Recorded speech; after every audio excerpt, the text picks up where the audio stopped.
Welcome to the Catholic Community Scripture Study, held at St. John the Evangelist Catholic Church in Jackson, Michigan.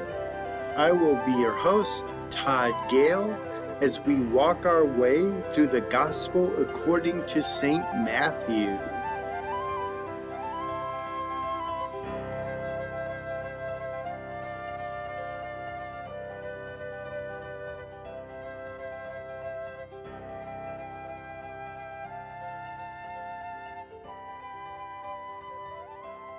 But now he is ready to reveal the full extent of his mission to his apostles. And prior to this, the apostles didn't necessarily know what Jesus was aiming for in his ministry, right? He mentions here, he says that he's going to suffer many things from the elders, the chief priests, and the scribes. And these three groups were pretty much the three most influential groups of Jesus' day in the Jewish hierarchy, so to speak. And when he says this, he is indicating that basically every earthly power is now opposed to him. There's no going back. He has been alienated from all of these groups, and it's basically inevitable what's going to happen to him at this point. And then he says that he's going to be raised on the third day. And the apostles, I can imagine, were probably very confused by this because the Jews of that day did not have any real conception of resurrection from the dead. So they're probably not really sure what he's talking about. They're already so shocked by the fact that he's going to die in the first place because that's not what they were expecting the Messiah to be. But they're probably wondering, what does he mean that he's going to be raised? And in Luke 24, verses 6 through 8, Luke tells us that after Jesus was raised from the dead, an angel reminded the apostles of these words that Jesus said right here. So you can go to Luke chapter 24 and read that if you'd like to. But as Todd and I were kind of contemplating this morning, we're thinking, what was going through their head when they said that he was going to be raised from the dead? Something that came up was, again, like we talked about last week, Jesus is linking himself to Jonah quite a bit. And we know that in the story of Jonah, he did not actually die when he was inside of the whale, right? God kept him alive the whole time. So it's possible that the apostles might have been thinking that Jesus was just going to maybe go away for 3 days, or that he was kind of using an expression and that he wasn't actually going to die, because after all, he had just linked himself to Jonah and Jonah didn't actually die. And this could explain why the apostles were so distraught and so full of despair when Jesus did actually end up dying, because maybe even when he was telling them clearly right here that he was going to die, they might not have even believed it at that point. And it might have been the case that they didn't even believe that he was actually going to die until he actually did. And at that point they realized, oh no, and they really didn't know what was going on because, like it says in Luke, they didn't remember that Jesus said that he was going to be raised from the dead until after it had already happened. So that's all just speculation. We don't know if they were actually thinking that, but that is a possible. It's a possibility. But nevertheless, they are definitely very shocked by what he is saying here, because this is not what they expected from the Messiah. And we can see further evidence as we move into these next two verses that this is not what they were expecting from the Messiah because of the way that Peter reacts. So Peter takes Jesus aside and he says, basically, you're wrong. This is not going to happen. I'm not going to let it happen to you. Basically, that's what he's saying. And he even says, God forbid, which is very strong language there. And so appropriately, Jesus responds, get behind me, Satan, which might sound like a little bit of an exaggeration to us maybe. How is Peter actually being Satan here? But the point is that Jesus knew what he came to do, and he knew that anything that would try and throw him off of his mission was essentially satanic, because he had his life, death, and resurrection in mind from all eternity. He knew that this was what he was going to do, and he was not going to let anything get in his way. And Peter was trying to get in his way, but because he did not understand that Jesus was the Messiah in the sense that we understand it, right? Like we've been saying, he thought that the Messiah would be political or earthly. So when Jesus told him that he was going to die, Peter's reaction was, well, how can you die? How can you overthrow the Romans if you're dead? How can you free us from our slavery and our bondage if you're dead? So he did not understand. And Jesus comments on this when he says, you are not, let's see here, what does he say? Get behind me, Satan, you are a hindrance to me, for you are not on the side of God, but of men. And other translations will say, you are not mindful of the things of God, but the things of men. Right? So Peter he is not mindful of what is actually going on here. He's only thinking of the earthly aspect of it. A good quote that I found, with his mind on worldly things, Peter only saw the Messiah as the embodiment of power and strength instead of as a suffering servant. Because Peter couldn't handle a suffering Messiah, he rebuked Jesus. And as we just talked about with Isaiah 53, Jesus has made it very clear that he came to suffer. That is his purpose.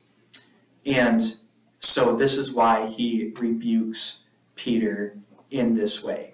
And it's also very interesting for Peter because he gets to add another name to the list of names that Jesus has called him now. So let's think of some of the different things that Jesus has called Peter so far. So he's called him Simon, because that was his original name. He called him O you of little faith. We talked about how that was just one word in the Greek, like a title. He called him son of Jonah, Bar Jonah, what we just read in the last section last week. He's called him rock, and now he calls him Satan. So he has quite the repertoire of names here, and I think that's a good illustration and lesson for us that Jesus, just a few verses ago, he said, blessed are you, Simon Bar-Jonah, for flesh and blood has not revealed this to you. But now, just 5 or 6 verses later, he says, you're thinking of the things of men and not of the things of the Spirit. So Peter has it right in verse, 17? And then over here in verse 23, he gets it wrong almost immediately. And is there any other time that Peter does something like that with Jesus? In the Passion, yes. Something we just read about a couple chapters ago when he's walking on the water to Jesus. He's got it. He's walking on the water. He's doing it. He's obeying him. And then he looks away for just a second and everything goes to crap. And he starts to drown. And that's the same thing going on here, right? So it's just another pattern showing kind of Peter's personality, but also showing that the people that God chooses to do his greatest work, even they struggle. And so we should not be surprised when we struggle and when we go through suffering as well, because we are like Peter in that regard. We can go from Jesus blessing us to calling us Satan in the span of just a few minutes. Okay, so that's pretty good for that section right there. So now we go on to section verses 24 through 28, and this is a very famous section about carrying your cross and denying yourself. I believe it's repeated in Matthew, Mark, and Luke, and it's become so common that we use the phrase bearing your cross or carrying your cross kind of in a way to demonstrate just like dealing with an irritation that we might have in life. And that's not what Jesus meant when he said this, right? In Jesus' day, when he would have said carry your cross, we have to remember that back then the cross did not have any religious meaning. It didn't have any spiritual significance. It didn't have any ceremonial anything. The only thing that it represented was about the most horrendous and painful death that one could possibly experience. That's the only thing that the cross meant in Jesus' day.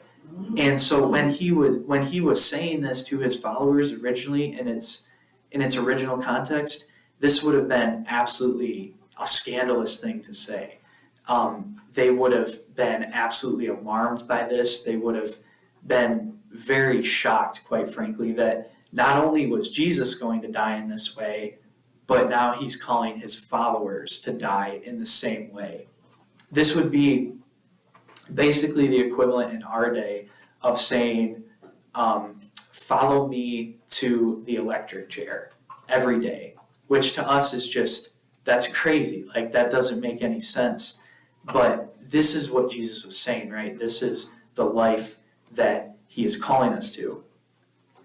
And it's the great lesson that we will not find our life unless we first lose it for his sake. So he talks about, it's kind of a three-part thing here in verse 24.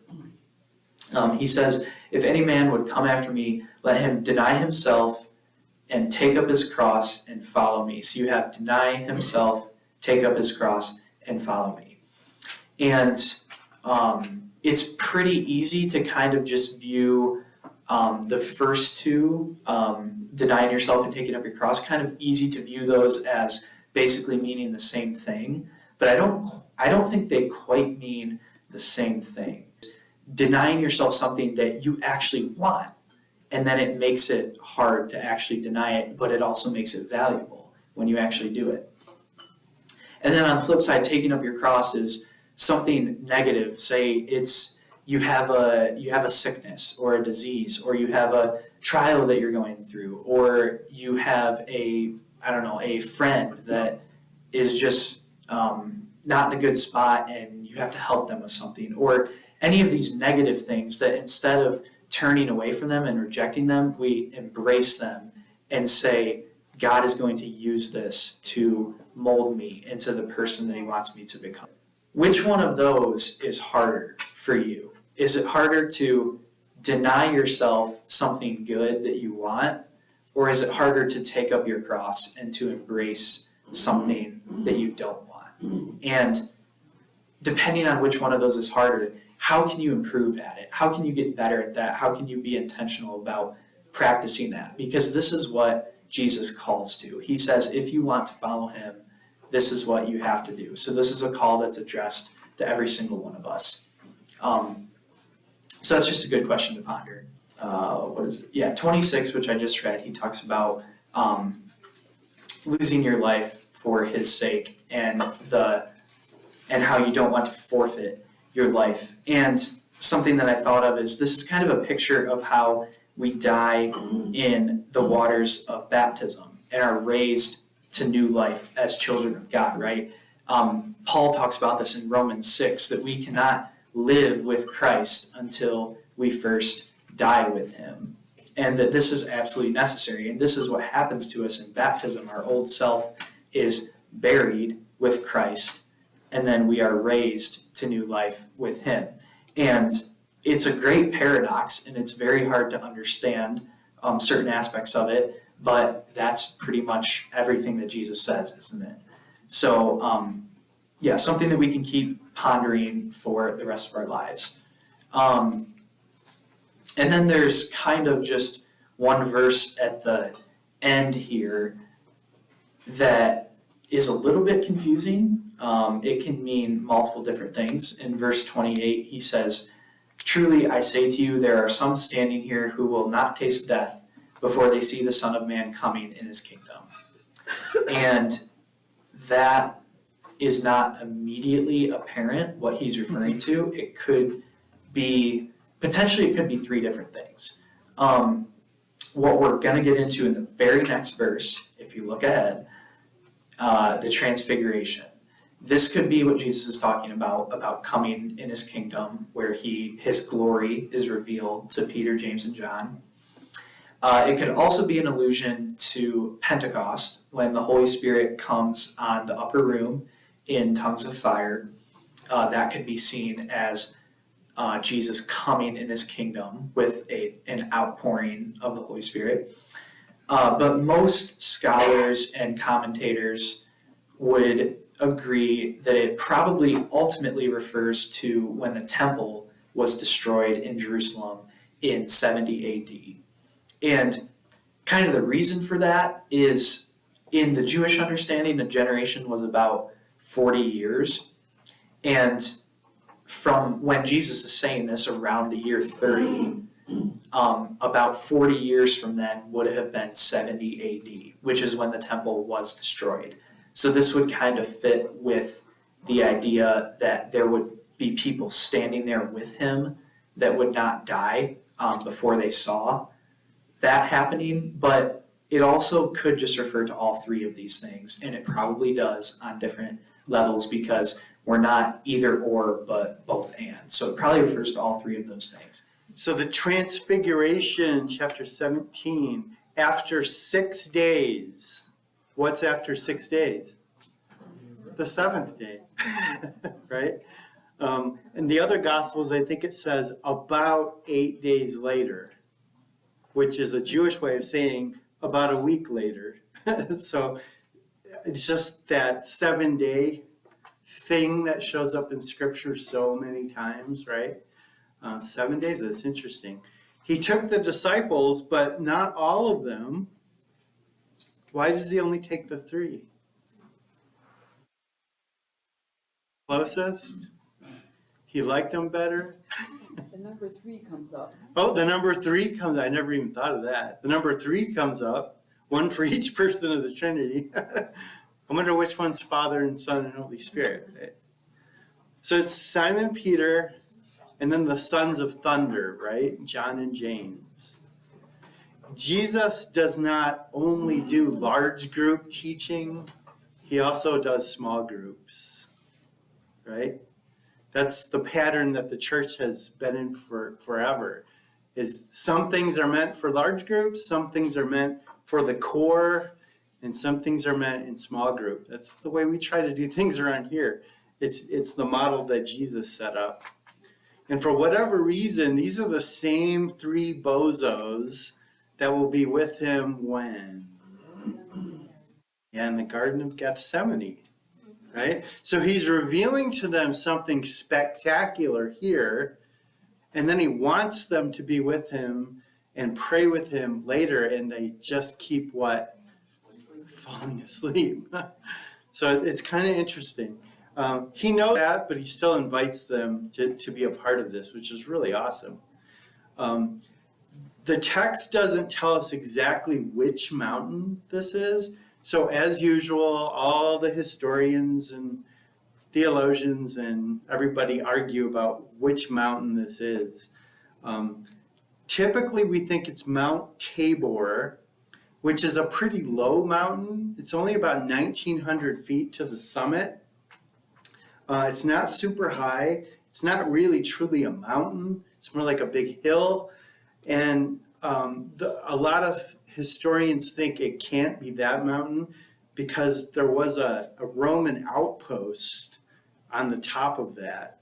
There was like a guard station, and they didn't think Jesus would lead his apostles up there if there were Romans up there. I don't know why, but that's what a lot of them say.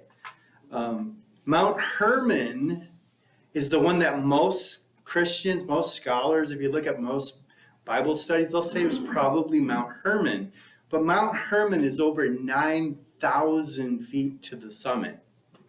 It is so high up, it's freezing at the top. It's icy. There's no way they would have gone to the top of that mountain and camped out for the night. So then a lot of folks think they just went up part of the mountain and it was there. But it's super frigid, and it's not in a really good location where if he was just at Caesarea Philippi and making his way back to Capernaum, Mount Hermon is kind of out of the way. And so is Mount Tabor, sort of, the other one. The other mountain that a lot of people think it's called Mount Myron, and that's about 4,000 feet to the summit. It's the highest mountain in the Jewish area. It is on the way between Caesarea Philippi and Capernaum. So a lot of scholars think, oh, it's that one. What's the deciding factor in things like Tabor? Yep. The Mount of Transfiguration, according to the people that live there, is Mount Tabor. Because it was marked from the very earliest day. Literally the stone Jesus stood on, they built a little gazebo over it right away, very, very soon after this. By the time Emperor Constantine's mother, St. Helena, was going around to all the holy sites, she was finding them and then building churches over them to protect them. When she went there, it was clearly marked with literally the stone Jesus stood on was all protected. So the tradition from the folks that lived there for 2,000 years is it was this mountain, Mount Tabor. And if you go there today, there's a little glass plate right over the place, the rock where Jesus stood. And there's a beautiful church built over it. It's just stunning mosaics. And it's set up in such a way so that when the sun's rising, especially, is it on the day of the Transfiguration? August 6th, I think, is what we celebrated. I think it was that day. I can't remember now. Stephen Ray was talking about it. But the sun is in the exact spot so that it's through the doorway one day a year, and it shines right in, down the corridor, into all the gold. So the whole thing looks like a huge transfiguration while the sun is rising. It's just beautifully designed that way. It's so, so cool. So Mount Tabor, what's interesting about it is it almost looks artificial. If you remember back when we showed some pictures of the Holy Land, it's pretty flat around that area, and it just looks like a big round ball that got stuck down on the earth right there. It's just like this beautiful round mound that's right in the middle.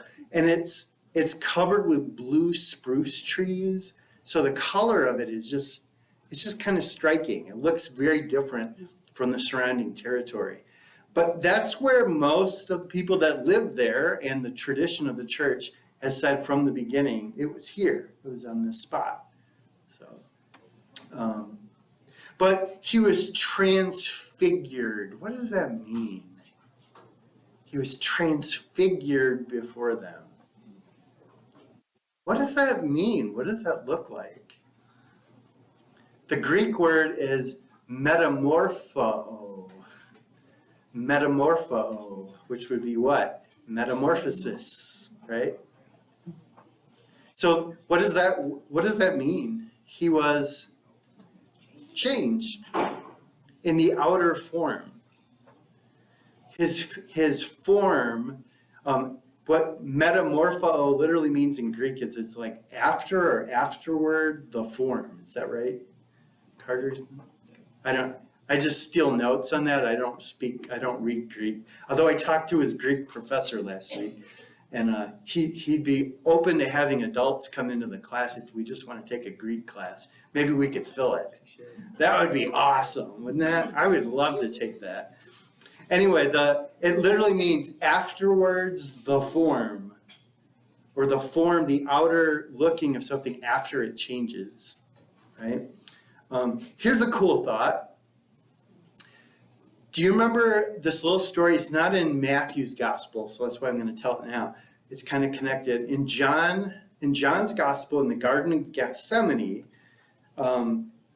Judas is bringing the guards up to arrest Jesus, right? The night in the garden. And Jesus, knowing what was to befall them, this is right out of the Gospel of John, he says to them, "Whom do you seek?" And they said, "Jesus of Nazareth." And he says, "I am." And they drew back and fell to the ground. Why would they fall to the ground? Unless maybe this transfiguration was just a little preview of what he showed them too. Maybe his glory shone forth in that moment that he said, "I am," right? And they had the same reaction the apostles have. They fall to the ground and they're scared, they're utterly shocked. I just found that kind of an interesting thought. Accepting it, you're seeing it. So what's happening in that moment? Like what's actually taking place? Jesus is like glowing, brilliant, and two Old Testament guys show up. Like what's happening here? Heaven is breaking through into the earth through Jesus. Jesus is the doorway between heaven and earth. That's literally what his human body is for, right? He bridges the gap, as you were talking about, between heaven and earth. He's the doorway. It's in Jesus himself where both worlds intersect. It's like you got the bubble of the earth and you got the bubble of heaven, and they just overlap in this one spot. The one spot is Jesus, right? Yeah. And for us now, it's at the Mass, because who's there? Jesus. It's where heaven and earth intersect. And the apostles are given this beautiful moment to see it visually. Wow, what's that, Patty? Yeah, oh, definitely. God the Father's there? Absolutely. Absolutely. I read a fascinating theory that I read from two different sources. I had never thought of this. This sounds like a John Paul thing, but if so, he stole it from someone else because it was old. Maybe this glowing, brilliant transfiguration is the way Adam and Eve looked before the fall. Maybe this is the state that humanity is supposed to look like. And when we fall, we're veiled. The glory is hidden because what are we created in? The image and likeness of God. Isn't that a beautiful thought? Like our transfigured bodies, when we're actually, might be this glowing, radiant, transfigured mess of color and light. Isn't Or that after they fell, awesome? white as light. His garments were white as light. Who remembers something about, and there was one glowing like the sun who looked as though he were a son of man? Daniel. The prophet Daniel. This is like where the prophet Daniel sees the fulfillment of the Messiah coming. And he sees this figure that's going to come and save the people of Israel.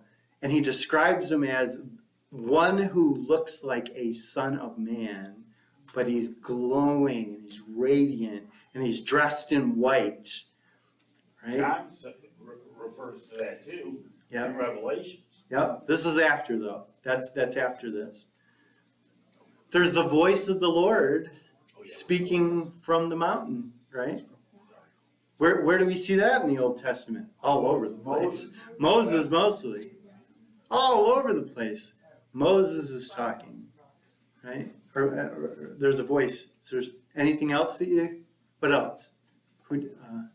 Judy. I was just gonna say that the things I've heard about people that have died and then came back said they saw a glowing light. Tons of times, yeah. Yeah. Something about light, right? Now Moses and Elijah, that's obviously Old Testament, like Mike said. With the tent because Yes, we're going to get to that. We're going to get to that in a minute. We're going to get to that in a minute.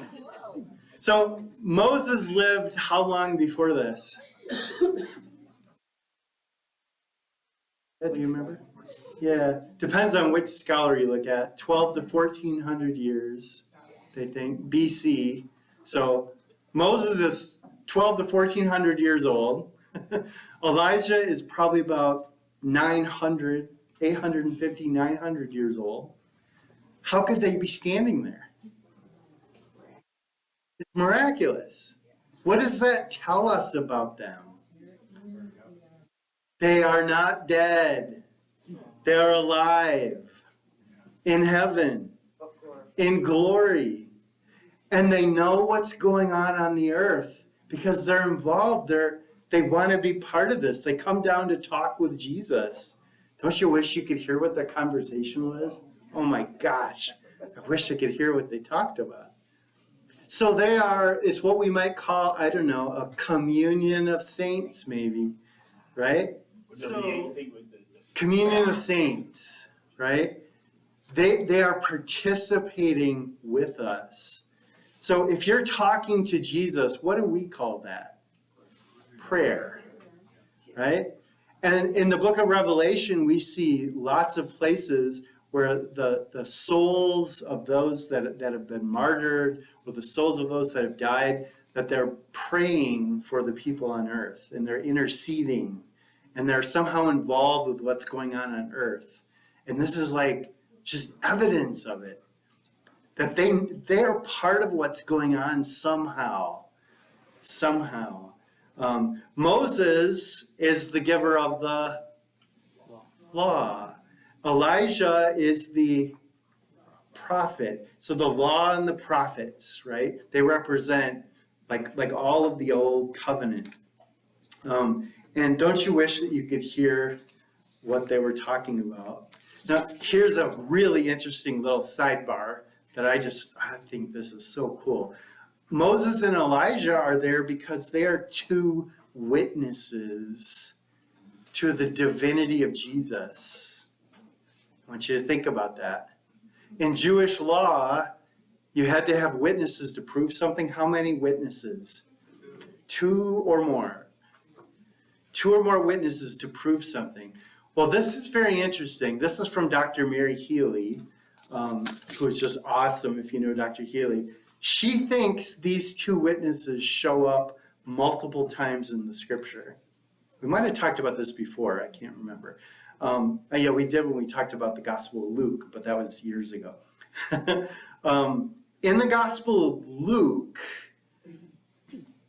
when on the day of Easter Sunday, and Mary Magdalene and Mary all go to the tomb, suddenly there were 2 men in clothes that gleamed like lightning that stood before them.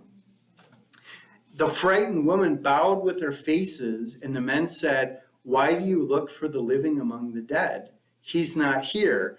Remember," this is just what Carter was saying, "remember how he told you while he was still with you in Galilee, that the Son of Man will be delivered into the hands of sinful men, be crucified and raised?" Then they remembered his words. 2 men, it doesn't say they're angels, 2 witnesses. And then later in the book of Revelation, this is the cool one. This is so cool. I didn't write it down. I think it's chapter 11. I think it's chapter 11 in the book of Revelation.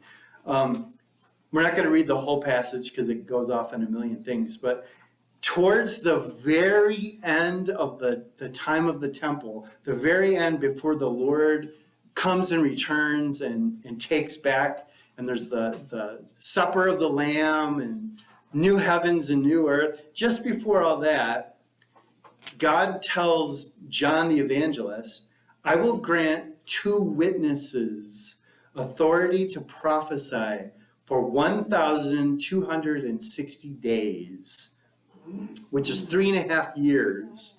3.5 years shows up over and over and over in the scriptures as a time just before a great devastation. So these 2 witnesses are gonna show up. And he describes one of them as if he wants to, fire can pour forth from his mouth. He can call down fire.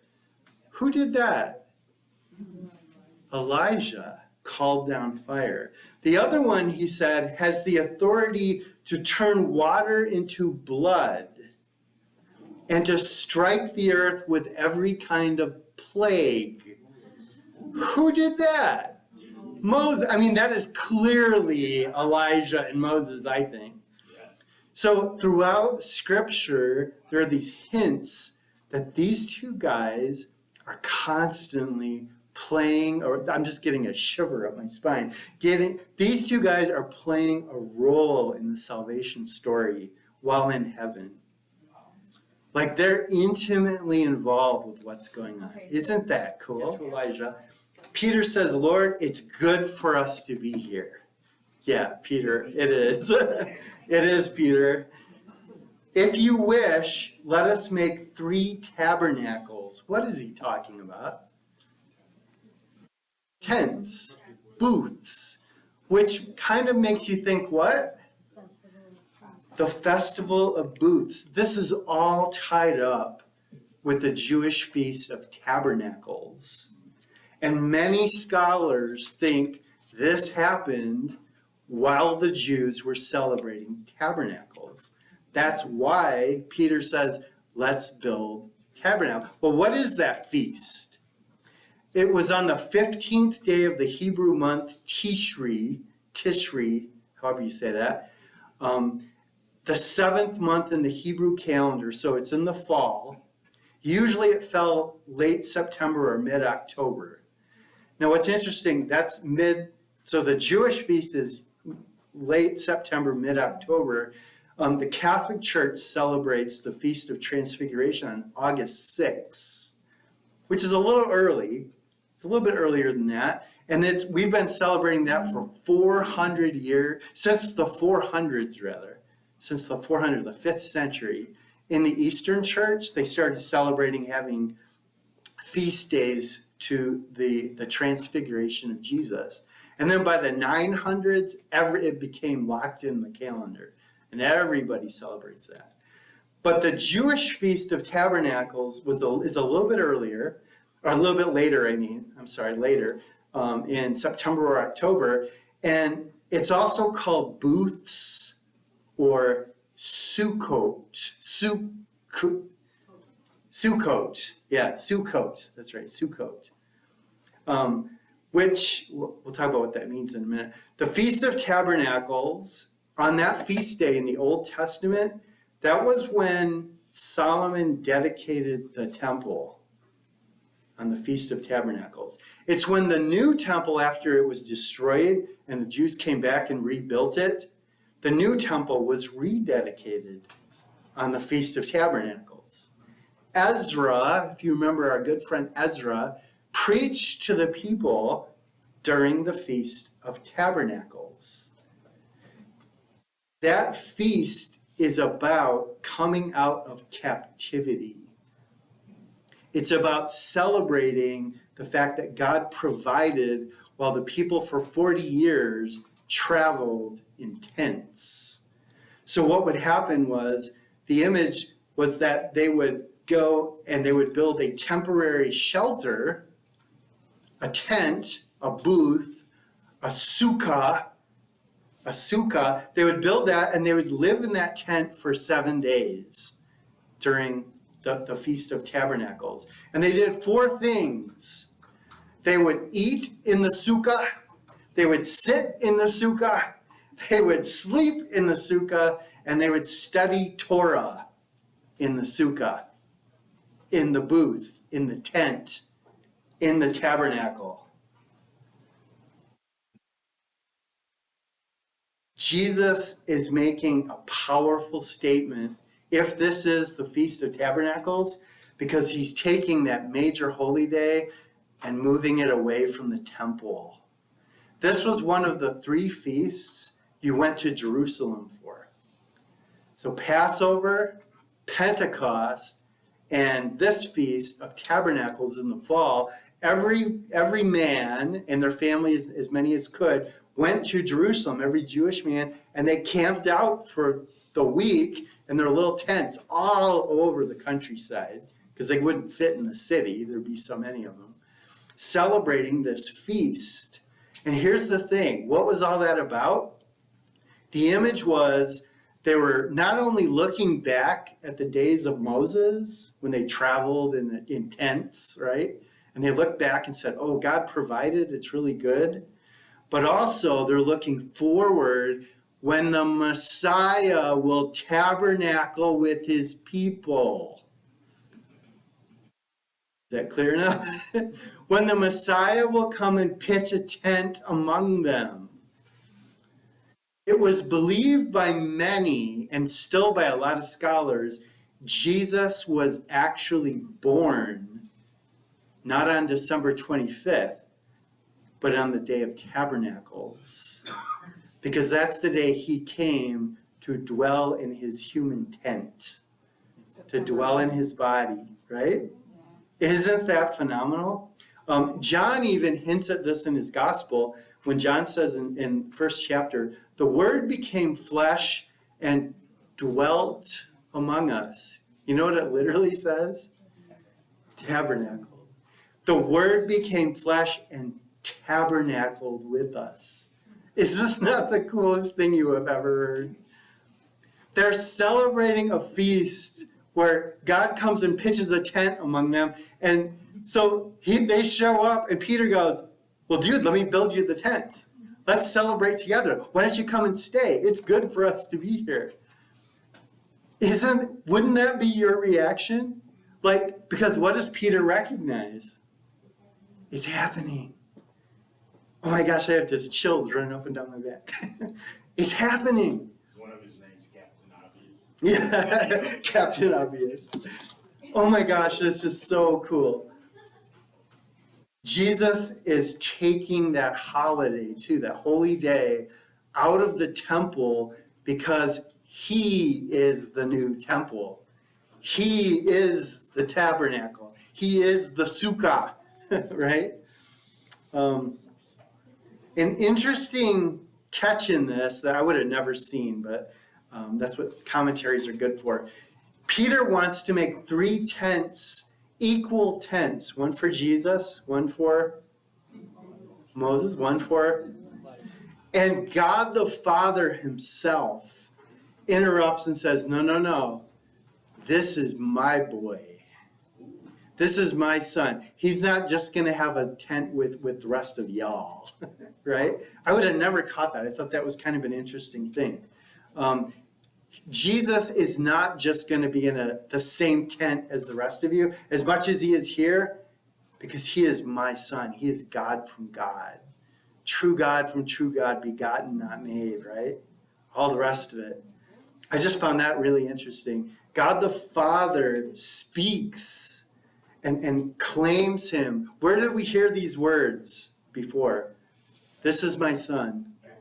At his baptism. In Psalm 2:7 it says, the Father says, you are my son. In Isaiah 42, the Father says to the Son, this is the one in whom my soul is well pleased. And in Deuteronomy 18, this was the one we talked about last week. I think I said Deuteronomy 7. I was wrong. It was 18. Moses, as he was dying, as he's about to leave, tells the people, there will be a prophet like me to come. This is Moses in chapter 18 of Deuteronomy. A prophet like me will be coming. He'll be a teacher. He'll be a miracle worker. And he says, when he comes, listen to him. What does God the Father say here? Listen to him. Who else says listen to him? Mary, his mother. in the water turned to wine in the first miracle, Mary says, listen to him. Same as the Father. The Father and the Mother both say, listen to him. I just think that's really cool. And when the disciples hear this, they fall on their faces and they're afraid. Again, they are uniquely in awe by who Jesus is. Remember when he calmed the storm? Peter walked on water. That's when Peter said for the first time, you are the Son of God. Last chapter he said, you are the Messiah. Now he's seeing the glory of the Lord and he falls to his feet. And the disciples asked him saying, well, why did the scribes say Elijah had to come first and restore all things? Because what they're basically saying is, Jesus, you know Elijah, we know that Elijah is supposed to come first, but you were already here, and then Elijah came after you. We're really confused. And Jesus basically says, Well, you got it a little mixed up. I say to you, Elijah has come already, he says. And they didn't know him.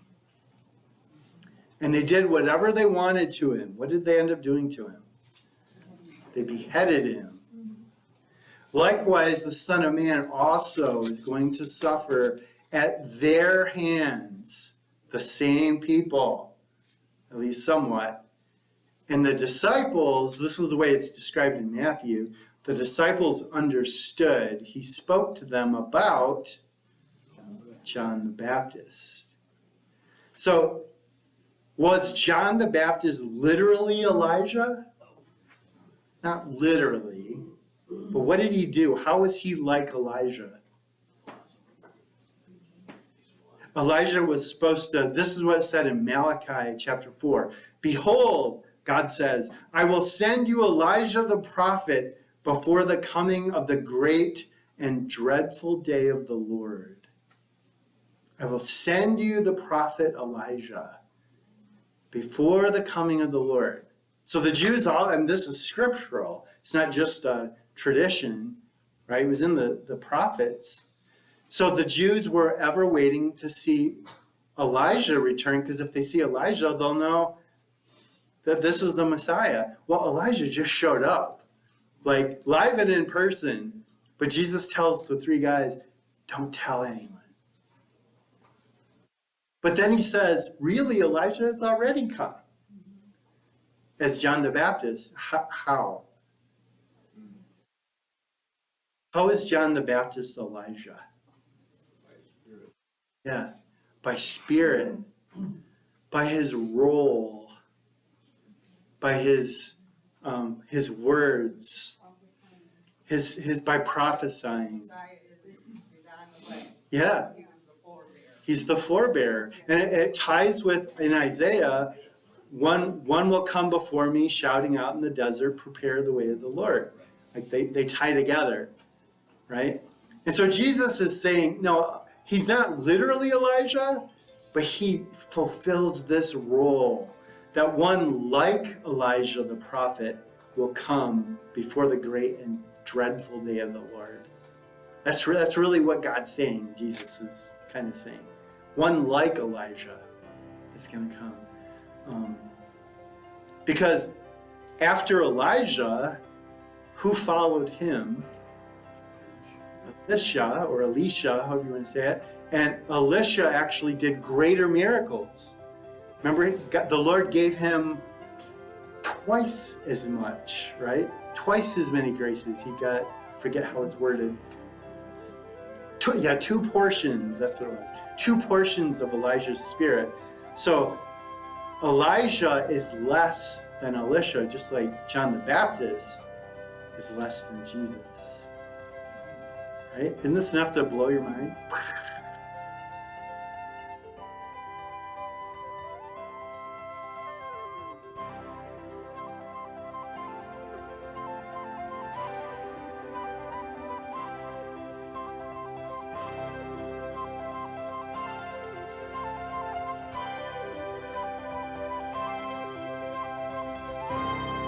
Thank you so much for walking the way through the Gospel of Matthew.